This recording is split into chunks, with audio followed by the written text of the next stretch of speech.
First, I want to show you guys how I made the silhouettes. So here I'm copying and pasting a picture of Rumi into my Photoshop document. And then we're going to press remove background. And so this automatically removes the background for you, but there's like little parts of it that I still want to clean up. So to do that, I do a solid color just to make things more clear and visible for me, and then clip it to that mask. And then I go into that mask layer and start adding and removing parts of the image that I don't need. And so once that's all cleaned up, I'll then export as a PNG and then import that to Illustrator. And now that we dropped our PNG into our Illustrator file, I'm going to show you guys how to recolor it. So we're going to be using this little color palette on the left, and we go to Object, Image Trace, and then Make and Expand. So now it's kind of solid, it's more smooth, and ungroup. And just get rid of all those little white shapes. Then we're going to overlay a rectangle on top of it, and this is where the coloring is going to happen. So since we can't see the character that well, I'm gonna lower the opacity first, and then we're gonna use our little mesh gradient tool, which you could find by pressing U, and then we're gonna add little points onto the rectangle where we're gonna add these spots of color. We're gonna add green, and right about there we're gonna add a little tinge of white. Then I'm gonna show you guys by upping the opacity to 100 again and send it to the back.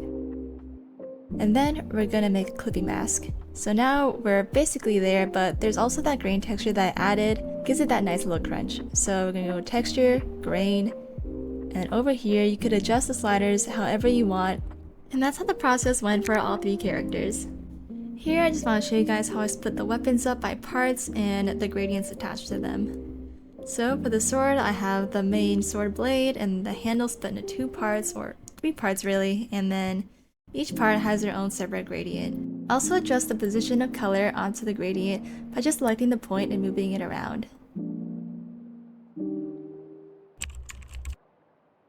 First, when it came to inspiration, I was heavily influenced by animated K-drama intros, many of which I find incredibly beautiful, like the ones from A Time Called You and Marry My Husband. I was drawn to the personality and emotion they put into their visuals, and I wanted to bring that same energy into this lyric video by connecting the lyrics with imagery that captures the world of Huntrix.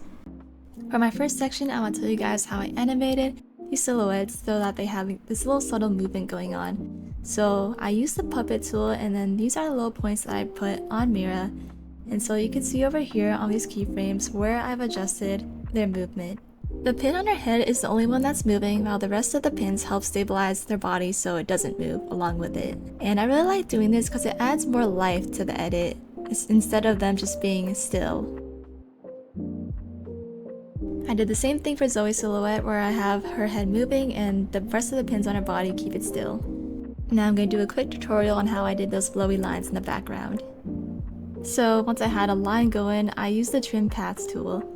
So let me show you guys real quick and delete this. So we go to add, trim paths, and then over here we see start and end. So first we want to start the end at, we want to have the end at 0, set the keyframe, and then move along and then set it to 100. And then to have it disappear at the end, we set the start keyframes at 0 and then at 100. And for this text effect where it's slowly fading in and dropping down, I use the slide down by a character, and you can find that on the right side panel. Over here, effects and presets. Just type in slide down by character, and then all you gotta do is click and drag it onto your text. And how I have the movement going on is through no layers and having overlapping keyframes. So if you see the end keyframe right here, it overlaps with the start of the next keyframe for the next no layer, and so on. And this ensures that the animation is just continuously moving on and nothing is stopping. Now I'm going to talk about how I did the gradient background and how this blue blob kind of moves downward as the composition moves up, so it adds more movement to the eye. So over here I have a solid layer and I add a 4-color gradient to it. So as an example, I'll do a new solid layer, and then I'm going to go to effects and presets, type in 4, and drag in the 4-color gradient to the solid object. And then I'm gonna edit the colors. And that's how you would make the gradient background. To edit the positions of the blobs of color, all you want to do is go to the 4-color gradient and then edit the points. So over here, if I double click one of the keyframes, then shift around an X or Y value, you can see it moving accordingly. In this part of the composition, I want to talk about the weapon placement. So they're both 3D objects, so if you press that cube here on your layers, then they'll turn to 3D objects. And what that does is that you could place them further back in the composition or further in front. So over here you can see things are in front of text, and then also you can shift things around. And I like this because it adds more dimension to the edit rather than them all being sort of the same layer. For this glow effect on the word glowing, I just used a basic glow effect from the effects and presets, and then I dragged and dropped that onto my text. And what I did was set keyframes for the glow radius from 0 to whatever, and I just copy and paste that in sort of like back and forth rhythm so that it creates that blink.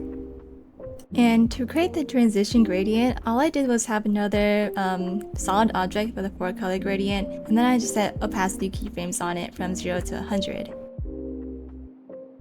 Alright, let's go into the final part of our composition, and over here we have the words up, up, up again. But this time I wanted it to be very different, unique from the first up, up, up. So I'm having these text layers come in different directions, and I just really love how it turned out with working with the arrows in the back as well. And those arrows are inspired by those like dance games that you play in the arcade. And I have one flashing arrow in the back just for like a subtle effect to tie it all in. Basically what I did with the glowing text previously, where I have the glow from the effects and presets, and I drop that down onto the image layer, and then I set keyframes for it. To add more depth into these light sticks, all I did was add a Gaussian blur to the one further back in the composition. I also added rotation keyframes to both of these objects just to add more movement. And the rest of the composition is just kind of filled with simple zooms with the null layers and then the flowy line again. So that concludes this video on how I made this golden lyric edit. I hope you guys enjoyed, and let me know if you have any more suggestions for future videos.